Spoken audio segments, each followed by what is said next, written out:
अहिल्यानगर जिल्ह्यातील श्रीरामपूरमधील शहर पोलीस ठाण्याच्या आवारात देखील मोठ्या प्रमाणात घाणीचं साम्राज्य पाहायला मिळते। गेल्या अनेक वर्षांपासून इथे दुचाकी पडून आहेत। आजूबाजूला भंगारही मोठ्या प्रमाणात हस्तव्यस्त पडलेलं पाहायला मिळतं। रियालिटी चेक केली तेव्हा समोर आलं की पोलीस ठाण्याच्या आवारात भंगार दुचाकी वाहनांचा खच लागलेला पाहायला मिळतोय।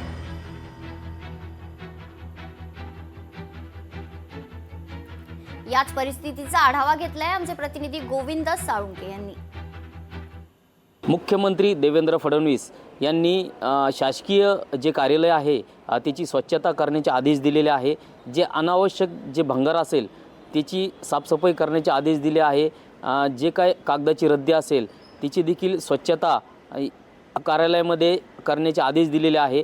त्यामुळे शासकीय कार्यालय स्वच्छता होतात का हे देखील पाहणं महत्त्वाचं असणार आहे। आपण अहिल्यानगरच्या श्रीरामपूर शहरातील ह्या ठिकाणी शहर पोलीस स्टेशन मध्ये आलो आहोत। या ठिकाणी जर पाहिलं तर शहर पोलीस स्टेशनच्या आवारामध्ये मोठ्या प्रमाणात ह्या ठिकाणी गाड्यांचा ढीग आहे।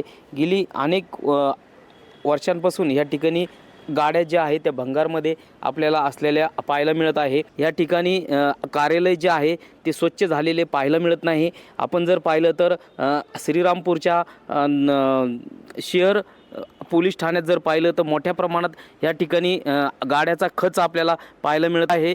गेली अनेक वर्षांपासूनच्या ह्या गाड्या ज्या आहे त्या अशाच पडलेल्या आहे। अनेक ठिकाणी भंगार आहे। या ठिकाणी साफसफाई देखील आपल्याला असल्याचं दिसून येत नाही आहे। त्यामुळे हे कधी साफसफाई होणार, मुख्यमंत्र्याचे आदेश या ठिकाणी कधी ह्या आदेशाचं पालन होणार आहे हे देखील पाहणं महत्त्वाचं असणार आहे। त्यामुळे एकंदरीत पुढच्या काळामध्ये श्रीरामपूर शहर पोलीस ठाणं जे आहे ते स्वच्छ शहर पोलीस ठाणं होणार का हे देखील पाहणं महत्त्वाचं असणार आहे।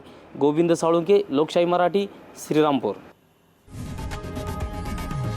लोकशाही मराठी ऐका, पहा, जागरूक रहा।